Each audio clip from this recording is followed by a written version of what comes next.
দুনিয়ার লোক যখন একজন মানুষের অন্তরে থাকে তখন ওই মানুষটার মানুষ থাকে না, ওই মানুষটা রাক্ষস আর অমানুষে পরিণত হয়। আল্লাহর কসম করে বলছি, যে মতবাদগুলো আমাদেরকে দুনিয়ামুখিতা শিখায়, সেই ধর্মনিরপেক্ষ মতবাদ আমাদেরকে এমন একটা দেশ দিতে পারে নাই, পারবে না। সে জাতীয়তাবাদ আমাদেরকে এমন একটা দেশ দিতে পারে নাই, পারবে না। এমন একটা দেশ দিতে পারে একমাত্র ইসলাম, ইসলাম এবং ইসলাম। ইমাম শাফিঈ রাহমাতুল্লাহ আলাইহি বলেন, দুনিয়া নবীর দৃষ্টান্ত হলো কুত্তার মতো। শুধু কুত্তা না, ঘেউ ঘেউকারী কুত্তার মতো। ঘেউ ঘেউকারী কুত্তার সাথে কেন তুলনা করা হয়েছে? আর আপনার সন্তানের ঈমান নষ্ট করার দায়ে, আপনার সন্তানের চরিত্র নষ্ট করার দায়ে আপনার এই সন্তান আল্লাহর বান্দা হিসাবে আল্লাহ আপনার কাছ থেকে জবাব দিবেন।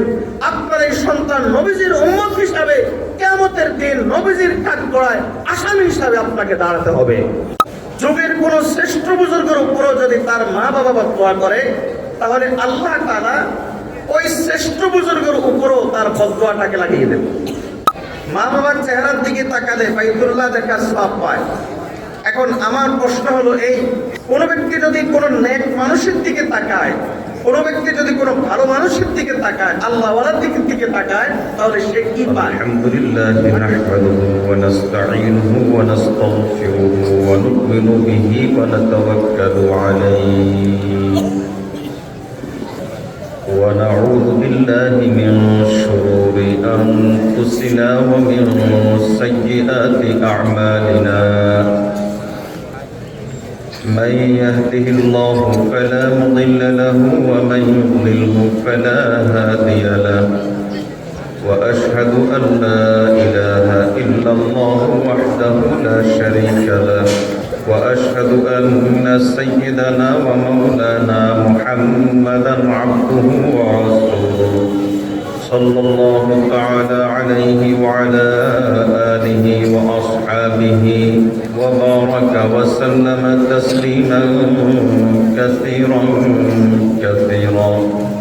أما بعد فأعوذ بالله من الشيطان الرجيم.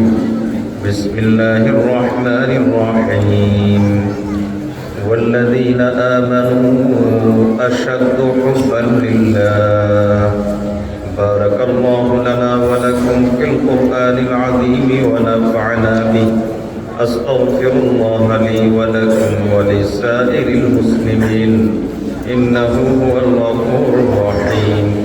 اللهم صل على سيدنا محمد وعلى آل سيدنا محمد وبارك وسلم. الله এই অঞ্চলের অত্যন্ত পরিচিত এবং ঐতিহ্যবাহী দ্বীনি শিক্ষা প্রতিষ্ঠান বাংলা বাজার দারুল উলুম হুসাইনিয়া মাদ্রাসা কর্তৃক আয়োজিত বার্ষিক ওয়াজ মাহফিলের শেষ অধিবেশনের সম্মানিত সভাপতি, উপস্থিত ওলামায়ে কেরাম, মুরব্বিয়ান ইজাম, দূর দূরান্ত থেকে আগত সর্বস্তরের মুসলমান ভাইয়েরা, বিশেষ করে আমার যুবক ভাইয়েরা, পর্দার আড়ালে অপেক্ষারত আমার মা ও বোনেরা, গভীর রাত পর্যন্ত আপনারা এখানে বসে আছেন, এটা এই কথার আলামত যে আপনারা আল্লাহকে মহব্বত করেন। আসলে সব কিছুর মূলে আল্লাহ তাআলার মহব্বত। ইমামে কুশাইরি রাহমাতুল্লাহ আলাইহি লেখেন, আল্লাহর মহব্বত যখন সিনাতে চলে আসে, তখন ওই ব্যক্তির চলনে বলনে, কথাবার্তায়, আচার ব্যবহারে সব কিছুতে পরিবর্তন চলে আসে। তিনি বলেন যে ফালা ইয়ারা ইল্লা মা ইউহিব্বুল্লাহ। তখন সে ওই জায়গাতে দৃষ্টি দেয় যেই জায়গায় দৃষ্টি দিলে আল্লাহ পছন্দ করেন। ফলত সে হারাম জায়গায় দৃষ্টি দেয় না, কুদৃষ্টি দেয় না, মোবাইলে খারাপ জিনিস দেখে না, ইন্টারনেটে খারাপ জিনিস দেখে না, টেলিভিশন দেখে না, পর্নারের প্রতি তাকায় না। ওয়ালা ইয়াসমাউ ইল্লা মা ইউহিব্বুল্লাহ। আল্লাহ মহব্বত সিনায় চলে আসলে তার কান সে কথাই শুনে, যে কথা শুনে আল্লাহ পছন্দ করেন। ফলে সে গান শুনে না, গীবত শুনে না, মিথ্যা শুনে না, হারাম কোনো কথা শুনে না। আল্লাহর মহব্বত যখন সিনায় চলে আসে, ফালা ইয়ামালু বিয়াদিহি ইল্লা মা ইউহিব্বুল্লাহ। তখন সে ওই কাজেই করে যেই কাজ আল্লাহ পছন্দ করেন, হারাম উপার্জন করে না, অন্যের প্রতি জুলুম করে না, অন্যের প্রতি অত্যাচার করে না। তাহলে বোঝা গেল যে সব কিছুর মূলে হলো আল্লাহ তাআলা। যার অন্তরে আল্লাহর মহব্বত যে পরিমাণ আছে তার জীবন তত সুন্দর। ফলত সে একটা পর্যায়ে এমন হয়ে যায়, তার কথা আল্লাহর কাছে এত দামি হয়ে যায়, ফাদুআউহু মুস্তাজাবুন। সে জমিনে বসে আল্লাহর কাছে হাত তুললে আল্লাহ তাআলা সঙ্গে সঙ্গে তার কথা শুনেন, তার দোয়া কবুল করেন। আল্লাহর কাছে সে এতটা দামি হয়ে যায়, ওয়া মাহফুজুন মিন কুল্লি শাররিন বিহিফজিল্লাহ। আল্লাহ তাআলার বিশেষ রহমতে আল্লাহ তাআলা তাকে সব ধরনের গুনাহ থেকে হেফাজত করেন, সব ধরনের অন্যায় থেকে, অনিষ্টতা থেকে আল্লাহ হেফাজত করেন। এমনিতেই যত বড় ব্যক্তি হোক তার অন্তরে যে গুনার চিন্তা আসে না তা নয়। হাকিমুল উম্মত মুজাদ্দিদ মিল্লাত শাহ আশরাফ আলী থানভী রাহমাতুল্লাহ আলাইহি বলতেন, যে ব্যক্তি বলে যে আমার অন্তরে গুনার চিন্তা আসে না, তিনি বলেন সে হয়তো ইবলিস না হয় ফেরেশতা। ইবলিস মানে মিথ্যা কথা বলে, ফেরেশতা মানে গুনার চিন্তাই আল্লাহ তার অন্তরে দেন নাই। মানুষ হলে তার অন্তরে গুনার চিন্তা আসবেই, কিন্তু আল্লাহর মহব্বত অন্তরে চলে আসলে সে আল্লাহর হয়ে যায়, আল্লাহ তার হয়ে যায়। ফলে আল্লাহ তাআলা তাকে গুনার পরিবেশ থেকে হেফাজত করেন। গুনাহ করতে তার মনে চায় কিন্তু সময় পায় না, গুনাহ করতে তার মনে চাইবে কিন্তু সুযোগ তৈরি হবে না, গুনাহ করতে মনে চাইবে কিন্তু পরিবেশ তৈরি হবে না, গুনাহ করতে মনে চাইবে কিন্তু আল্লাহ তাআলা কোনো না কোনো অজুহাতে সেখান থেকে তাকে হেফাজত করেন। আল্লাহর আরেক চমৎকার করে বলেন, हर के आशिक शुद्ध जमाले ज़ातिरा, हर के आशिक शुद्ध जमाले ज़ातिरा, उसके सैयद जुमला मौजूदा तेरा। যে ব্যক্তি আল্লাহর সৌন্দর্যের আশিক হয়ে যায়, আল্লাহ তাআলা তাকে গোটা সৃষ্টি জগতের সরদার বানিয়ে দেন। তাহলে সব কিছুর মূলে হলো আল্লাহ তাআলার মহব্বত।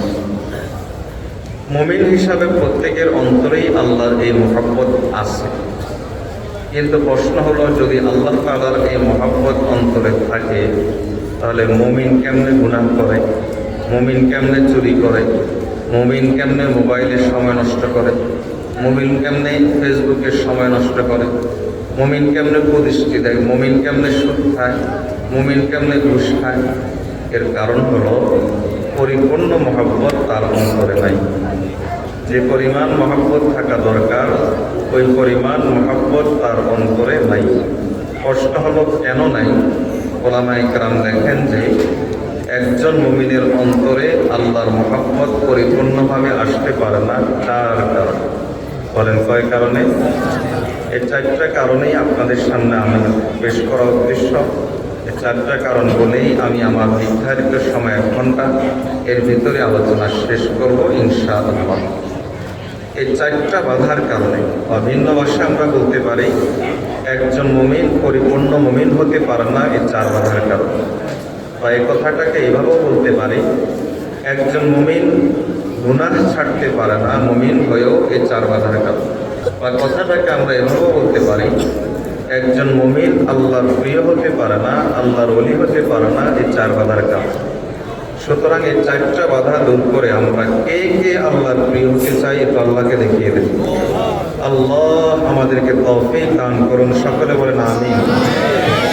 আল্লাহ আমাকেও তৌফিক দান করুন, আপনাদের কাছে দোয়া চাই, আমিও দোয়া করি আল্লাহ আপনাদেরকেও সেই তৌফিক দান করুন, সবাই বলে আমিন। ভূমিকা আর দীর্ঘায়িত না করে 1 নম্বর কারণ বা 1 নম্বর বাধা। 1 নম্বর বাধা হলো দুনিয়ার প্রতি লোভ।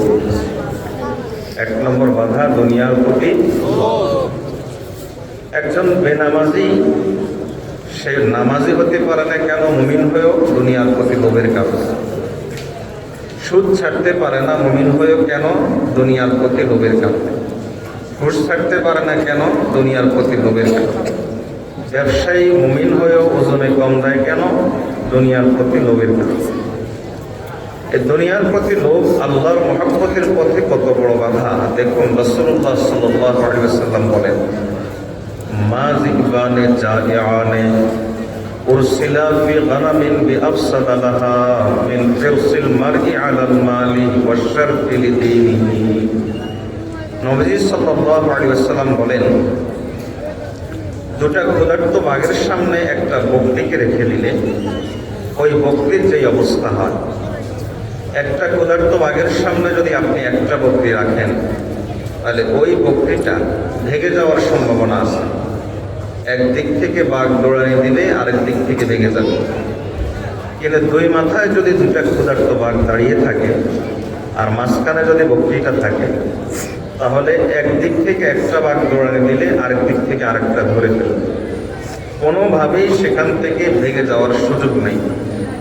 নবীজি সাল্লাল্লাহু আলাইহি ওয়াসাল্লাম বলেন যে দুটা ক্ষুধার্ত বাঘের সামনে একটা বকরিকে রাখলে ওই বকরির যেই অবস্থা হয়, একজন মানুষের অন্তরে যখন লোভ চলে আসে, দুনিয়ার লোভ যখন তার অন্তরে চলে আসে, তখন তার ঈমান, তার ইসলাম, তার দ্বীন, তার আমল, তার আখলাক তার কাছে ওই অবস্থা হয়।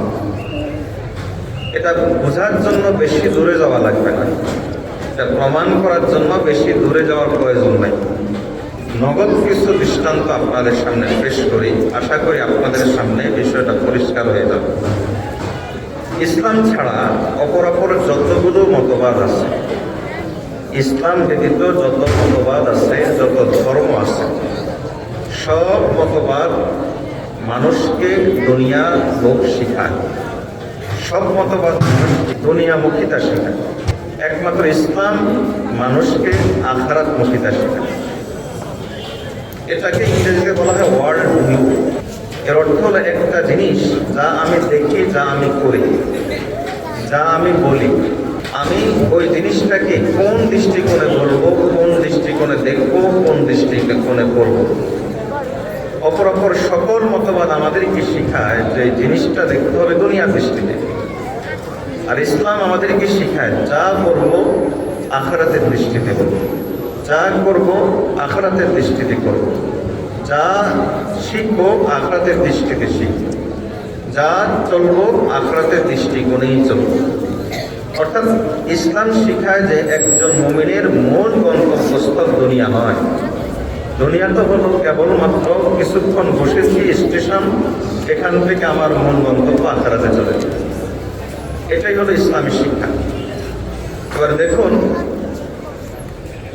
আমাদেরকে অন্যান্য মতবাদ দুনিয়া শেখানোর কারণে অবস্থাটা কেমন হয়েছে, বেশি দূরে যাওয়া লাগবে না। বিগত সরকারের অবস্থাটা দেখেন, বিগত স্বৈরাচারী সরকার অবস্থাটা দেখেন। 16 বছরে এই দেশ থেকে লুটপাট হয়েছে হিসাব মতে, বিনা হিসাবে কি পরিমাণ আছে আল্লাহ ভালো। শুধু হিসাব মতে এই দেশ থেকে লুটপাট হয়েছে, এদেশ থেকে নিয়ে গেছে 16 বছরে 2 লক্ষ কোটি টাকা। শুধুমাত্র একটা পিয়ন লুট করেছে 400 কোটি টাকা, শুধু একটা পিয়ন। যে পরিমাণ লুটপাট এদেশের সম্পদ হয়েছে, এই পরিমাণ লুটপাটের কারণে দেশ আগামী 10 বছর পর্যন্ত কোমর সোজা করে দাঁড়াতে পারবে কিনা জানা নেই। এর মূল কারণ কি? মূল কারণ হলো দুনিয়ার লোভ। এর মূল কারণ হলো দুনিয়ার লোভ। দুনিয়ার লোভ যখন একজন মানুষের অন্তরে থাকে, তখন ওই মানুষটার মানুষ থাকে না, ওই মানুষটা রাক্ষস আর অমানুষে পরিণত হয়। আমি আপনাদেরকে একটু কল্পনার জগতে নিয়ে যেতে চাই, কিছুক্ষণের জন্য, সামান্য সময়ের জন্য একটু কল্পনার জগতে নিয়ে যেতে চাই। একটু চিন্তা করে দেখুন তো, বাজারগুলোতে কোনো সিন্ডিকেট থাকবে না, ব্যবসায়ী ওজনে কম দিবে না, অফিস আদালতের মধ্যে আমলাতান্ত্রিক কোনো জটিলতা থাকবে না, কলম ঠেকিয়ে ঘুষ নেওয়া হবে না, বিচার ব্যবস্থার মধ্যে বিচারগুলো আটকে থাকবে না, মামলাগুলো বছরের পর বছর পড়ে থাকবে না। এটা চিন্তা করেন তো, ওই রাষ্ট্র, ওই দেশ না জানি কত সুন্দর হবে, যে রাষ্ট্রের মধ্যে প্রতিটা নাগরিক নিরাপত্তা ভোগ করবে, প্রতিটা নাগরিকের অন্তরে সিনাতে সুখ আর শান্তির অনুভূতি থাকবে, প্রতিটা নাগরিক মনে করবে আমি স্বাধীন। অদৃশ্য কোনো জিনজির, অদৃশ্য কোনো ভয় তাকে তাড়া করে ফিরবে না। প্রতিটা নাগরিক মনে করবে যে এই দেশ আমার আর আমি এই দেশে। এই দেশকে কখনো তার কাছে পর মনে হবে না। একটু কল্পনা করেন তো, ওই দেশটা কত সুন্দর হবে যেই দেশের মধ্যে কোনো প্রকার সন্ত্রাসী কর্মকাণ্ড থাকবে না, বাজার ঘাটে চাঁদাবাজি থাকবে না, দোকানপাটে কোনো প্রকার চাঁদাবাজ ভিড়তে পারবে না, কোনো একটা নতুন প্রতিষ্ঠান অনুষ্ঠান করতে গেলে চাঁদাবাজ সেখানে ভিড় জমাতে পারবে না। ওই দেশ না জানি কত সুন্দর হবে যেই দেশের মধ্যে দখল বাণিজ্য থাকবে না, একদল চলে গেলে আরেক দল দখল শুরু করবে, এই সংস্কৃতি যেই দেশের মধ্যে থাকবে না। ওই দেশ না জানি কত সুন্দর হবে যে দেশের মানুষ, নাগরিকগুলো ছোট বড়কে শ্রদ্ধা করবে আর বড়কে বড় ছোটকে স্নেহ করবে। একটু চিন্তা করেন, ওই দেশের কনস্ট্রাকশন, রাস্তাঘাট কেমন হবে আমি তা জানি না, কিন্তু ওই দেশের পরিবেশ না জানি কত সুন্দর হবে। ওই দেশের ফুলগুলো না জানি কেমন করে হাসবে, ওই দেশের ফলগুলো না জানি কত মিষ্ট হবে, ওই দেশের নদী নালাগুলো না জানি কেমন করে কলকলিয়ে বয়ে যাবে, ওই দেশের বাতাস না জানি কত পরিচ্ছন্ন হবে, ওই দেশের নদীমাতৃক দেশ, ওই দেশের নদীগুলো না জানি কত পরিচ্ছন্ন হবে, ওই দেশের মানুষ না জানি কত বিনয়ী হবে, ওই দেশের যুবকরা না জানি কেমন নুরানি চেহারা লাহলা হবে, ওই দেশের বাজারের পরিবেশ না জানি কত সুন্দর হবে, ওই দেশের মসজিদ থেকে সকালবেলার দৃশ্য না জানি কত জান্নাতিময় হবে, ওই দেশের সকালবেলার দৃশ্য ঘর ঘর থেকে না জানি কেমন করে কোরআন তেলাওয়াতের আওয়াজ ভেসে আসবে, ওই দেশের নারীরা না জানি কত নিরাপদ হবে, দেশের এক প্রান্ত থেকে আরেক প্রান্ত পর্যন্ত হেঁটে যাবে। ওই নারীর প্রতি ইফটিজিং তো দূরের কথা, উত্তপ্ত করা তো দূরের কথা, ব্যভিচার আর ধর্ষণ তো দূরের কথা, ওই নারীর প্রতি কেউ চোখ তুলেও তাকাবে না, কোনো প্রশাসনের ভয়ে নয়, আল্লাহর ভয়ে। ওই দেশ না জানি কত সুন্দর হবে যেই দেশের অমুসলিম নাগরিকরাও তারা পরিপূর্ণভাবে ধর্মীয় স্বাধীনতা পাবে। তাদের যেই মন্দিরগুলো আছে, গির্জাগুলো আছে, সেগুলোকে আলাদা করে পাহারা দেওয়ার দরকার হবে না। ওই দেশ না জানি কত সুন্দর হবে যেই দেশের মধ্যে কোনো প্রকার কোনো স্থানে কোনো বৈষম্য থাকবে না, সব জায়গাতেই কেবল জাস্টিস আর ন্যায় বিচার থাকবে। আল্লাহর কসম করে বলছি, যেই মতবাদগুলো আমাদেরকে দুনিয়ামুখিতা শিখায়, সেই ধর্মের পক্ষ মতবাদ আমাদেরকে এমন একটা দেশ দিতে পারে নাই, পারবে না। সে জাতীয়তাবাদ আমাদেরকে এমন একটা দেশ দিতে পারে নাই, পারবে না। এমন একটা দেশ দিতে পারে একমাত্র ইসলাম, ইসলাম এবং ইসলাম। আল্লাহ আমাদেরকে এমন একটা দেশ পাওয়ার তৌফিক দান করুন। মনে রাখবেন একটা কথা, সেই কথাটা হলো এই, সামনে যদি আবার দুনিয়া নবীদেরকে নির্বাচন করেন, আবার যদি এক দখলবাজ দূর করে আরেক দখলবাজকে ঠিক করেন, এক চাঁদাবাজকে দূর করে আরেক চাঁদাবাজকে ঠিক করেন, তাহলে অবস্থাটা হবে এমন, অগ্নিকুণ্ডল থেকে উদ্ধার হয়ে আগুনের সাগরে ঝাঁপতে হবে। আপনাদেরকে পরিষ্কার করে বুঝতে হবে, আখিরাতের চিন্তা যাদের অন্তরের ভিতরে আছে, যাদের সিনাতে আখিরাতের চিন্তা আছে, যারা রাষ্ট্রীয় দায়িত্ব আদায় করে আল্লাহর কাছে জবাবদিহিতার ভয়ে, সে ওমর রাদিয়াল্লাহু তাআলার মতো ফুরাত নদীর তীরে একটা কুকুর বুভুক্ষ মারা যাবে, আর আমি ওমর বেঁচে থাকবো, আমি ওমর আল্লাহর কাছে কি জবাব দিব। আখিরাতের এ জাতীয় চিন্তা যাদের অন্তরে আছে, যতদিন পর্যন্ত এই রাষ্ট্রের মালিকানা এ জাতীয় লোকরা বুঝে নেবে না, ততদিন পর্যন্ত এই দেশের ডাকাত আর চোর আর দুর্নীতিবাজ তৈরি হতে থাকবে। আল্লাহ আমাদেরকে এ জাতীয় পরিস্থিতি যেন না দেখান, এজন্য আমরা আল্লাহর কাছে দোয়া করি। সবাই বলে আমিন। সব কিছুর মূল হলো দুনিয়ার প্রতি লোভ। এজন্য ইমাম শাফিঈ রাহমাতুল্লাহ আলাইহি দুনিয়ার লোভীর দৃষ্টান্ত দিয়েছেন ঘেউ ঘেউকারী কুত্তার সাথে।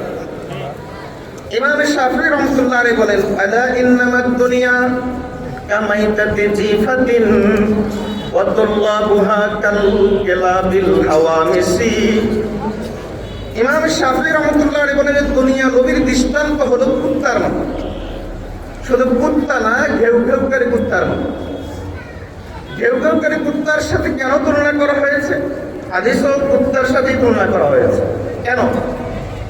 কারণ একটা মরা গরুকে খাওয়ার জন্য সাধারণত 3 শ্রেণীর জানোয়ার আসে। এক শ্রেণীর জানোয়ার হলো শকুন, আর আরেক শ্রেণীর জানোয়ার হলো শিয়াল, আর আরেক শ্রেণীর জানোয়ার হলো কুত্তা। শিয়াল আর শকুন আসার সময় একটা নিয়ম মেনে আসে। শিয়াল রাতের বেলায় আসে, শকুন দিনের বেলায় আসে। শিয়াল দিনের বেলায় আসে না, শকুন রাতের বেলায় আসে না। শিয়াল একা আসে না, বরং তার দলবল নিয়ে আসে। শকুনও একা আসে না, বরং তার দলবল নিয়ে আসে। শিয়াল নিজের পেট ভরে গেলে সেখান থেকে চলে যায়, শকুনও তার পেট ভরে গেলে ওখান থেকে চলে যায়। কিন্তু এই কুত্তাটা তার দিন নাই রাত নাই, 24 ঘন্টায় মরা গরুটা নিয়ে পড়ে থাকে। শুধু এই মরা গরুটা নিয়ে যে পড়ে থাকে এমনটা নয়, বরং এই কুত্তাটার পেট ভরে গেলে আরেকটা কুত্তা যেন আসতে না পারে, এজন্য দাঁড়িয়ে ঘেউ ঘেউ করে। এজন্য ইমাম শাফিঈ রাহমাতুল্লাহ আলাইহি বলেন যে দুনিয়া নবী যারা, তাদের দৃষ্টান্ত হলো ঘেউ ঘেউ করে কুত্তার মতো।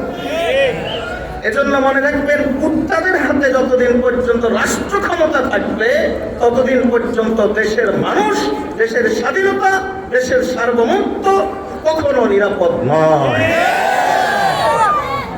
আল্লাহ আমাদেরকে দুনিয়ার লোভ থেকে বের হয়ে আসার তৌফিক দান করুন। সবাই বলে আমিন।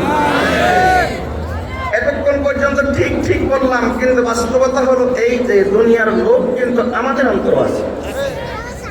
আমরা যদিও এতক্ষণ পর্যন্ত কথা শোনার সময় আমাদের মনের দৃষ্টিটা ছিল একটা নির্দিষ্ট শ্রেণীর প্রতি, কিন্তু বাস্তবতা হলো এই যে আমরা যদি একটু নিজেদের দিকে তাকাই, তাহলে এই দুনিয়ার লোভটা আমাদের অন্তরে আছে।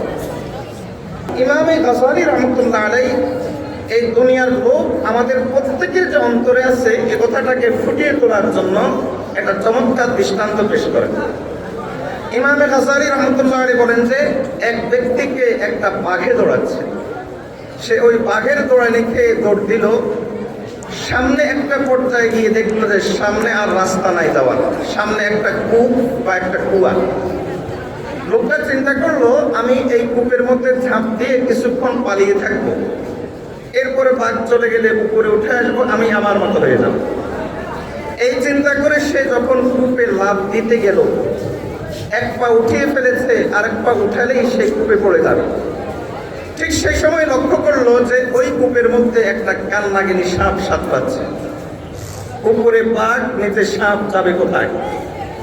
তড়িৎ গতিতে, ক্ষিপ্র গতিতে সে এদিক সেদিক তাকালো, কোনোভাবে কোনো জায়গায় কোনো আশ্রয় নেওয়া যায় কিনা। দেখলো যে কূপের পাড়ের মধ্যে কিছু ছোট ছোট ঘাস বা গাছ। সে চিন্তা করলো, আমি এই গাছগুলো ধরে কিছুক্ষণ ঝুলে থাকি, হয় উপরের বাঘ চলে যাবে, উপরে উঠে যাব, অথবা নিচের সাপ চলে যাবে, নিচে নেমে যাব, একটা ব্যবস্থা হবে। এই চিন্তা করে সে ঘাসগুলো ধরে ঝুলে থাকলো। আর ঠিক তখনই লক্ষ্য করলো যে এই ঘাসের ভিতরে একটা মধু পোকার বাসা। কিন্তু মধু পোকার কোনো ঝামেলা নাই, শুধুমাত্র মধু আর মধু টস টস করে পড়ছে। সে এক হাত দিয়ে ওই ঘাসগুলো ধরে ঝুলে থাকলো, আর আরেক হাত দিয়ে ওই মধু খানা শুরু করলো। আর ঠিক তখনই খেয়াল করলো যে ওই ঘাসগুলোকে দুটো ইঁদুর কেটে দিচ্ছে, একটা সাদা ইঁদুর, একটা কালো ইঁদুর। কিন্তু সে মধুখানার ভিতরে এতটাই ব্যস্ত, এতটাই মজা পেয়ে গেছে, উপরে যে বাঘ দাঁড়িয়ে আছে, নিচে যে সাপ তার জন্য অপেক্ষা করছে, আর তার বেঁচে থাকার একমাত্র অবলম্বন এই ঘাসগুলোকে যে দুটো ইঁদুর কেটে দিচ্ছে, তার ওদিকে কোনো ভূক্ষেপ নাই। ইমাম গাযযালী রাহমাতুল্লাহ আলাইহি বলেন যে আমি তোমাদেরকে কোনো গল্প শোনাই নাই, আমি তোমাদেরকে একটা দৃষ্টান্ত শুনিয়েছি। যেই বাঘটা প্রতি মুহূর্তে, প্রতিনিয়ত আমাকে দৌড়াচ্ছে, ওই বাঘের নাম হলো মালাকুল মউত। আর যে ঘাসগুলো ধরে ঝুলে আসছো, এর হলো তোমার জীবন। সামনে যে সাপ বলা কূপ, এটা হলো তোমার কবরের জগৎ। মালাকুল মউত আর কবরের জগতের মাঝামাঝি তুমি ঝুলে আসো। আর এর মাঝামাঝি যে তুমি ঝুলে আসছো, কিন্তু তোমার এই ঝুলে থাকার সময়টাতে প্রতিদিন শেষ হয়ে যাচ্ছে, একটা সাদা ইঁদুর কেটে দিচ্ছে, ওটা হলো দিনের আলোর দৃষ্টান্ত। আর আরেকটা কালো ইঁদুর যে কেটে ফেলছে, ওটা হলো রাতের অন্ধকারের দৃষ্টান্ত। দিন রাত এভাবে প্রতিনিয়ত আসছে, আর দিন রাতের এই পরিক্রমার মাধ্যমে তোমার জীবনটা প্রতিনিয়ত শেষ হয়ে যাচ্ছে। আল্লাহর আরেক খুব চমৎকার করে বলেন, ইয়াউমুন ওয়াকিউহু ওয়া ইয়াউমুন কাদিমুহু কাযালিকা তাদবি উমরানাল আইয়ামু। একটা দিন যাচ্ছে আর আরেকটা দিন আসছে, এর মাধ্যমে কিন্তু তোমার জীবনটাকে গুটিয়ে নেওয়া হচ্ছে। আমাদের শাইখ ও মুর্শিদ মাহবুবুল উলামা হযরত মাওলানা পীর জুলফিকার আহমদ নকশবন্দি মুজাদ্দিদি দামাত বারাকাতুহু খুব চমৎকার করে বলেন, তিনি বলেন যে আশ্চর্যের ব্যাপার হলো এই, মানুষ সব জায়গায় অঙ্ক ঠিক রাখে, এক জায়গার দিকে তার অঙ্কটা উল্টে ফেলে, ভুল করে। বড় সংখ্যা থেকে যখন ছোট সংখ্যা বিয়োগ দেওয়া হয় তখন মানুষ বলে কমে গেছে। কিন্তু বিস্ময়কর ব্যাপার, অঙ্কের এই সাধারণ নিয়মটা নিজের জীবনের বেলায় সে ভুল করে, তখন সে বলে আমার জীবন, আমার বয়স বেড়ে গেছে। আসলে আমার বয়স তো বাড়ে নাই, আমার বয়স তো মূলত কমে যাচ্ছে। আলী রাদিয়াল্লাহু তাআলার ভাষায়, হায়াতুকা আনফাসুন তুআদ্দু ফাকুল্লামা, হায়াতুকা আনফাসুন তুআদ্দু ফাকুল্লামা মাদাত নাফসুন ওয়া কাদ আনফাসতা মিন উমরিকা জুজআ। এই যে একটা নিঃশ্বাস তুমি ফেলছো, এই একটা নিঃশ্বাস ফেলার অর্থ হলো তোমার জীবন থেকে একটা সেকেন্ড চলে গেছে। দুনিয়ার সকল ডাক্তার মিলে, দুনিয়ার সকল হসপিটাল মিলে, দুনিয়ার সকল গবেষণা মিলে তোমার এই নিঃশ্বাসকে আর ফিরিয়ে আনতে পারবে না। এই নিঃশ্বাস চলে গেছে তো চলে গেছে, এটা আর কেউ ফিরে আনতে পারবে না। আমাদেরকে এভাবেই প্রতিনিয়ত মালাকুল মউত দোয়াচ্ছে, আর আমাদের জীবনকে দিন রাত নামক জিনিসটা এভাবেই গুটিয়ে নিচ্ছে। সামনে আমাদের কবর জগৎ অপেক্ষা করছে, কিন্তু আমরা দুনিয়ার লোভ নামক মধুখানাতে এতটাই ব্যস্ত, উপরের মালাকুল মউতকেও ভুলে গেছি, আর নিজের আমরা সাপের কথাও ভুলে গেছি। আর আমাদের জীবনটা যে প্রতিনিয়ত শেষ হয়ে যাচ্ছে এ কথাও আমরা ভুলে গেছি। আমরা কেবল দুনিয়ার ভিতরেই পড়ে আছি। আমাদের অন্তরে যে দুনিয়ার লোভ আছে এটা বোঝানোর জন্য আমি ছোট্ট করে দুটা দৃষ্টান্ত দিই। ধরেন আমরা আমাদের সন্তানদেরকে স্কুলে পাঠাই, মেয়ে সন্তানকেও পাঠাই। কোন মুসলমান এই কথা বলতে পারবে না যে স্কুলে কম্বাইন্ড যে শিক্ষা ব্যবস্থা, সহশিক্ষা ব্যবস্থা, এই শিক্ষা ব্যবস্থায় আমার মেয়েটা যদি যায়, আমার বোনটা যদি যায়, তাহলে নিশ্চিত সেখানে অন্য ব্যভিচার যদি নাও হয়, অন্য ব্যভিচার হওয়ারও সমূহ সম্ভাবনা আছে। অন্য ব্যভিচার যদি নাও হয়, তাহলে কমপক্ষে চোখের ব্যভিচার যে প্রতিদিন শত শতবার হয়, এটা কোন মুসলমান না জানে? কোন মুসলমান এই কথা না জানে যে এই অবস্থাতে এই আমার মেয়েটাকে স্কুলে পাঠানো আমার জন্য জায়েজ হচ্ছে না, বরং তার প্রতি সেকেন্ডের গুনার ভাগিদার বাবা হিসাবে আমি হচ্ছি, প্রতি সেকেন্ডের গুনার ভাগিদার মা হিসাবে আমি হচ্ছি। এরপরও দিন শেষে বেপরোয়া অবস্থায় তার মেয়েটাকে রাস্তায় স্কুলে ছেড়ে দেয় কেন? দুনিয়ার লোভ ছাড়া আর কি হতে পারে বলেন? ওলামায়ে কেরাম এই কথা বলে থাকেন যে বর্তমান যে স্কুল শিক্ষা ব্যবস্থা আছে, বর্তমান এই স্কুল শিক্ষা ব্যবস্থায় বিগত সরকার, স্বৈরাচারী সরকার যে অবস্থা করে গেছে সিলেবাসে, ওটা এখনো বলবৎ আছে। সেই শিক্ষা ব্যবস্থায় শিরিক আছে, পৌত্তলিকতা আছে, কুফরি আছে। দারুণের এই জঘন্য মতবাদ, বিবর্তনবাদ, মানুষ মানব থেকে সৃষ্ট, এরকম জঘন্য মতবাদ এই সিলেবাসগুলোতে আছে। সুদের শিক্ষা আছে, ঘুষের শিক্ষা আছে। এর চাইতে আরো জঘন্য বিষয় হলো সমকামিতা, এলজিবিটি, এর মতো একটা অমানবিক, যেটা মানব সমাজে কখনো চলতে পারে না, এমনকি পশু সমাজেও যে জিনিসটা নাই, এই সমকামিতার মতো জিনিস এই শিক্ষা সিলেবাসে শিক্ষা দেওয়া হয়েছে বা শিক্ষা দেওয়া হচ্ছে। ওলামায়ে কেরাম বলে থাকেন, পিছনে আমাদের ওয়াজ ছিল, বিগত সময়ে আমাদের ওয়াজ ছিল এরকম, আপনি আপনার সন্তানকে স্কুলে পাঠান, আমাদের আপত্তি নাই। আপনি আপনার সন্তানকে কলেজে পাঠান, আমাদের আপত্তি নাই। তবে আমাদের আপত্তি হলো এই যে আপনি আপনার সন্তানকে স্কুলে পাঠানোর আগে অন্তত নুরানিটা পড়িয়ে তারপর তাকে মুসলমান বানিয়ে পাঠান। আমাদের পিছনের বিগত বছরগুলোর ওয়াজ ছিল এই টাইপের, ওলামায়ে কেরামের ওয়াজ ছিল এই টাইপের। কিন্তু এই শিক্ষা নতুন কারিকুলাম চালু হওয়ার পরে ওলামায়ে কেরাম জায়গায় জায়গায় স্থানে স্থানে স্পষ্ট করে এই কথা বলেছেন, এখনো বলছেন। প্রয়োজনে আপনি আপনার সন্তানকে মূর্খ রাখেন, প্রয়োজনে তাকে দিয়ে কামড়া খাটান, প্রয়োজনে তাকে দিয়ে আপনি আপনার ঘর দরের কাজ করান, প্রয়োজনে তাকে দিয়ে আপনার জমির কাজ করান, কিন্তু এই সিলেবাসে দিয়ে আপনার সন্তানের জীবনকে, ইমানকে, তার চরিত্রকে নষ্ট করবেন না। এই সিলেবাসে যদি আপনি আপনার সন্তানকে পাঠান, এই শিক্ষা সিলেবাসে আপনি আপনার সন্তানকে যদি পড়ান, তাহলে আপনিও হারাম কাজ করবেন। আর আপনার সন্তানের ঈমান নষ্ট করার দায়ে, আপনার সন্তানের চরিত্র নষ্ট করার দায়ে আপনার এই সন্তান আল্লাহর বান্দা হিসাবে আল্লাহ আপনার কাছ থেকে জবাব দিবেন। আপনার এই সন্তান নবীজির উম্মত হিসাবে কিয়ামতের দিন নবীজির কাঠগড়ায় আসামি হিসাবে আপনাকে দাঁড়াতে হবে। ওলামায়ে কেরাম এই কথা বারবার বলছেন। এরপরও দিন শেষে আমি জানি এই সিলেবাসে এই অবস্থা আছে, এরপরও দিন শেষে আমি আমার সন্তানটাকে স্কুলে পাঠাচ্ছি কেন? দুনিয়ার লোভ ছাড়া আর কি ব্যাখ্যা হতে পারে বলে? দুনিয়ার লোভ ছাড়া আর কি ব্যাখ্যা আপনি এখানে দিবেন? তাহলে বোঝা গেল এই দুনিয়ার লোভ আমাদের অন্তরও আছে, আমাদের অন্তরে এই দুনিয়ার লোভটা বিদ্যমান।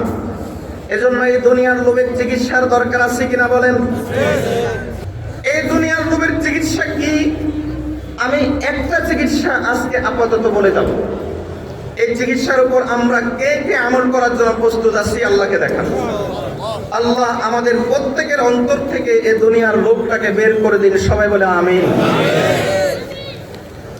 যেই জায়গাতে গেলে, যেই পরিবেশে গেলে, যেখানে গেলে তিনটা কাজ হবে, ওই পরিবেশে যত বেশি যাবেন আল্লাহ আপনার অন্তর থেকে দুনিয়ার লোভ তত বেশি দূর করে দিবেন। তিনটা কাজ কি? হাদিসের ভাষায় বলি।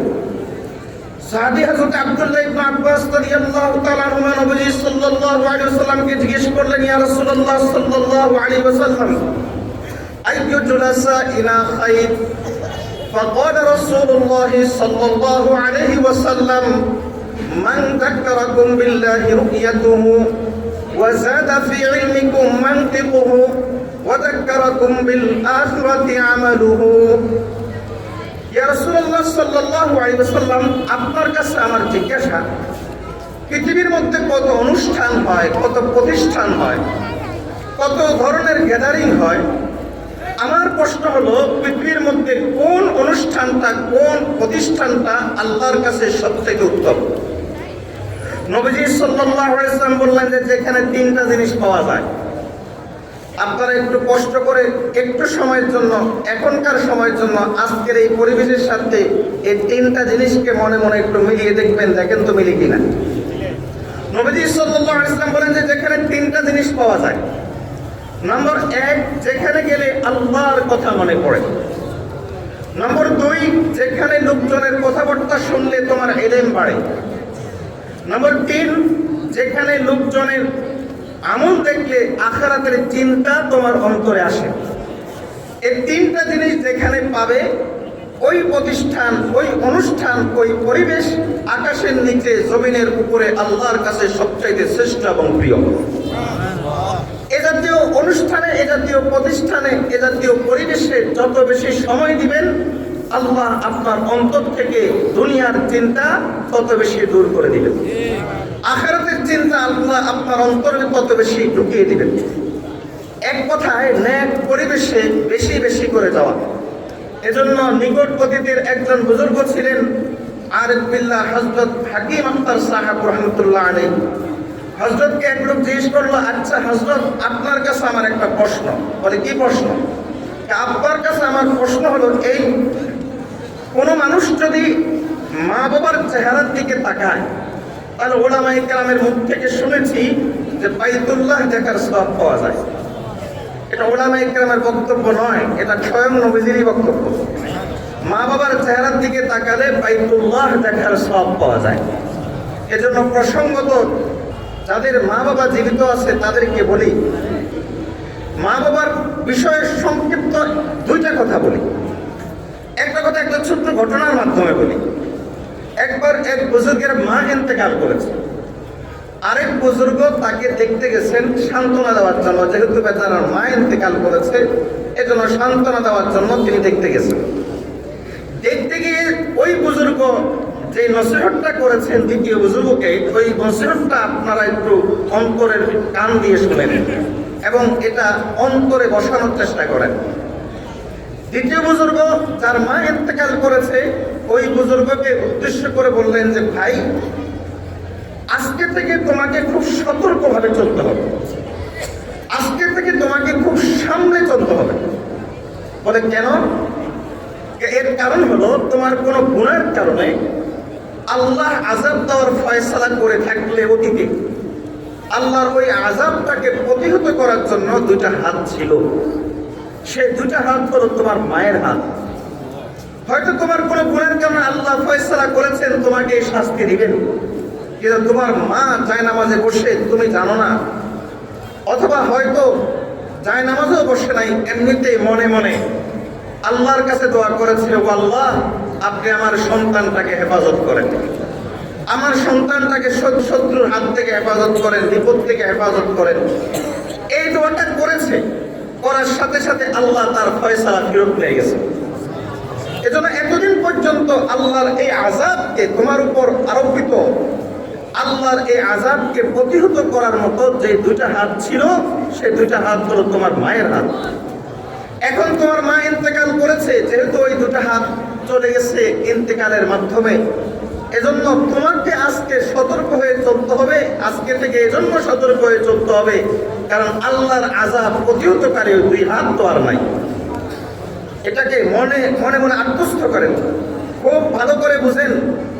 মায়ের বদদোয়া কিংবা বাবার বদদোয়া এমন, যদি যুগের শ্রেষ্ঠ কোনো বুজুর্গ, ধরেন আব্দুল কাদের জিলানী, এই যুগের আব্দুল কাদের জিলানী, এই যুগের আব্দুল কাদের জিলানীর উপরও যদি তার মা বদদোয়া করে অথবা তার বাবা বদদোয়া করে, যুগের কোন শ্রেষ্ঠ বুজুর্গের উপরও যদি তার মা বাবা বদদোয়া করে, তাহলে আল্লাহ তাআলা ওই শ্রেষ্ঠ বুজুর্গের উপরও তার বদদোয়াটাকে লাগিয়ে দেন।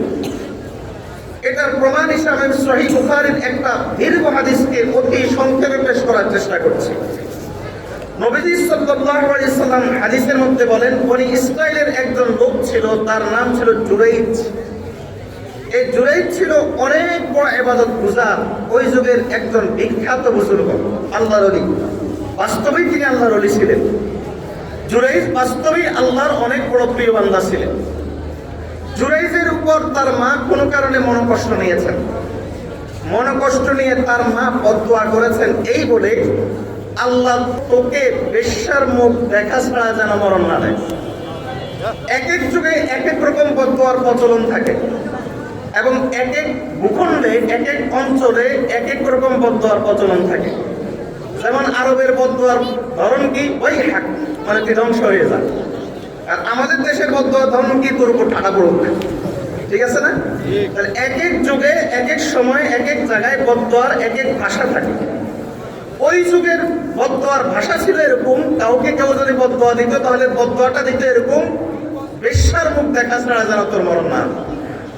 তো মা এভাবে বদদোয়া করে বসলো যে বেশ্যার মুখ দেখা ছাড়া যেন তোর মরণ না।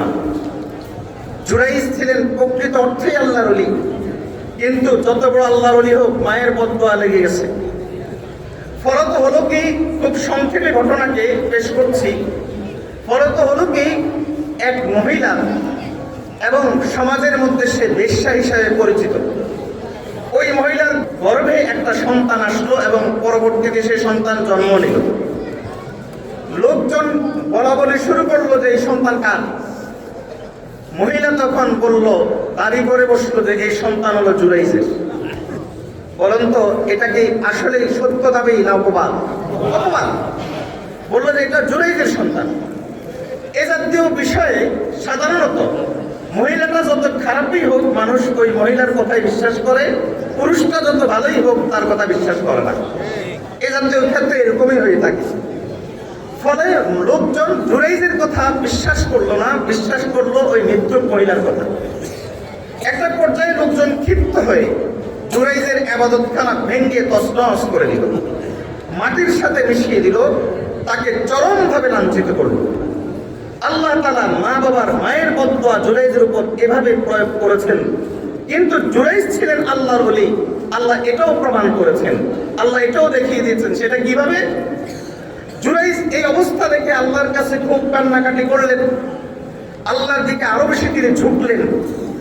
ফলত জুরাইজের অন্তরে আল্লাহ এই কথা ঢেলে দিলেন যে ওই মহিলার যে সন্তানটা কোলের শিশু, তার কাছে গিয়ে জিজ্ঞেস করো এর তোর পিতাকে, শিশুটাই বলে দিবে। এজন্য হাদিসের মধ্যে এসেছে যে কয়েকজন শিশু, 3 জন শিশু কোলে থাকা অবস্থায় কথা বলেছে, এখনো কথা বলার উপযুক্ত হয় নাই। দুধের শিশু থাকা অবস্থায় কথা বলেছে, একজন হলো হযরত ঈসা আলাইহিস সালাম, আরেকজন হলো জুরাইজ, আর আরেকজন আরেক জায়গায় আছে। তো জুরাইজ তখন ওই মহিলার ওই সন্তানকে, কোলের সন্তানকে গিয়ে জিজ্ঞেস করলো, লোকজন নিয়ে, অনেক লোকজন নিয়ে জিজ্ঞেস করলো যে বলো তোর পিতাকে, বল তোর পিতাকে।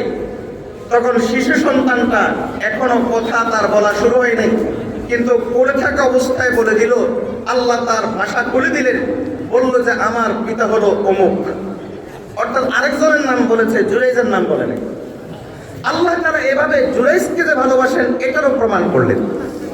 ফলে হলো কি, জুরাইজের কারামতি প্রকাশ পেয়ে গেল। কারণ জুরাইজের প্রশ্নে একটা কোলের শিশু কথা বলেছে, এটা জুরাইজের কারামতি। জুরাইজের কারামতি প্রকাশ পেয়ে গেল।